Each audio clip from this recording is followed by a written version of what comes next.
আলাইকুম ওয়া রাহমাতুল্লাহ। আমি Mehedi Hasan Attari and this is my another video. প্রিয় ইসলামী ভাইরা, আজকে হচ্ছে বৃহস্পতিবার রাত, তাই আজকে দাওয়াত ইসলামী সাপ্তাহিক ইজতেমা সুন্নতপাড়া ইজতেমা যাবো ইনশাল্লাহ।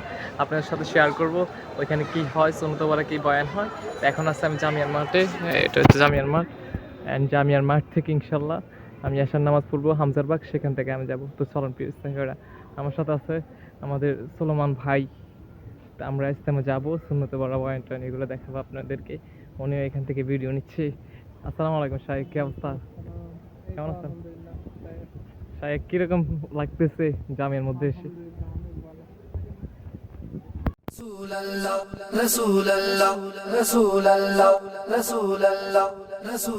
রাত আমরা এখন এশার নামাজ পড়ে বাইরে এসেছি। আরেকটা সুসংবাদ দিতে আপনাদেরকে ভুলে গেছি, ঈদ মিলাদুন্নবীর স্বাগতম হয়েছে সকলকে, ঈদ মোবারক। এটা হচ্ছে হযরত হামজা খাঁ শাহজাহান মসজিদ। আমরা নামাজ পড়ছি, এখন আমরা ইজতেমা যাবো।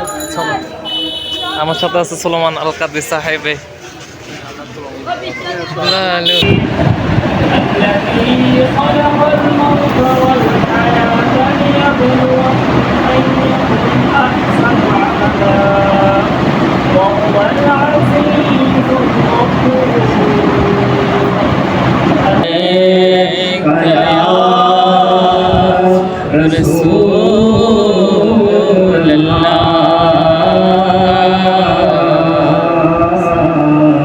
وسلم عليك يا حبيب الله صلى الله عليك يا رسول الله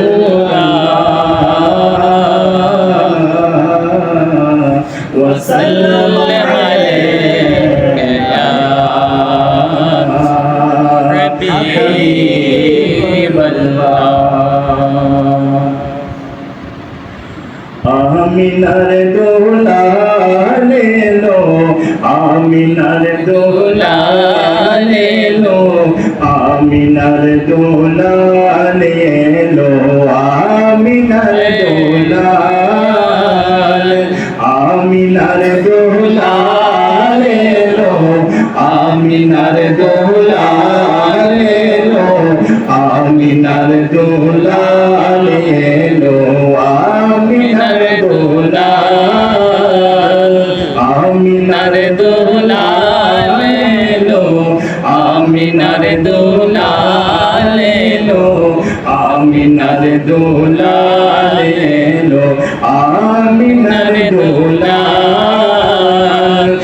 এসেছেন নূরেওয়ালা, যার নূরে সৃষ্টি সবে।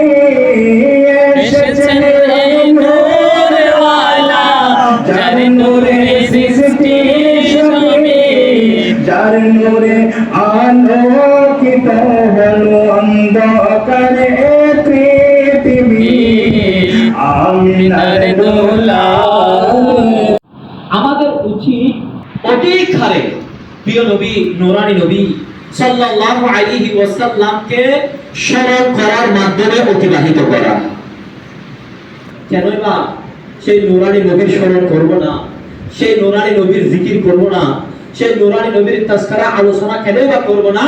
ওই নবীর ভালোবাসাই তো ঈমানের মূল ভিত্তি। ওই নবীর ভালোবাসাই তো ঈমানের মূল ভিত্তি। আর বলা হচ্ছে যে যাকে ভালোবাসে তার আলোচনা, তার জিকির, তার তাজকিরা, তার স্মরণ সবচেয়ে বেশি করে থাকে। এবং জামে সগীর হাদিস গ্রন্থের উদ্ধৃতিতে একটি হাদিসের পাক আমরা শ্রবণ। হাদিসের পাক কি? মান আহাব্বা শাইয়ান আকসার মিন যিকরিহি, অর্থাৎ যে ব্যক্তি কাউকে ভালোবাসে তাকে অধিক হারে স্মরণ করে। দেখুন দাওয়াত ইসলামের সাপ্তাহিক সুন্নতপাড়া ইজতেমায় কিভাবে মানুষ সুন্নত অনুযায়ী খাবার খাচ্ছে, যেটা অন্য কোথাও আমি দেখি নাই এই পর্যন্ত, এখানে দেখছি।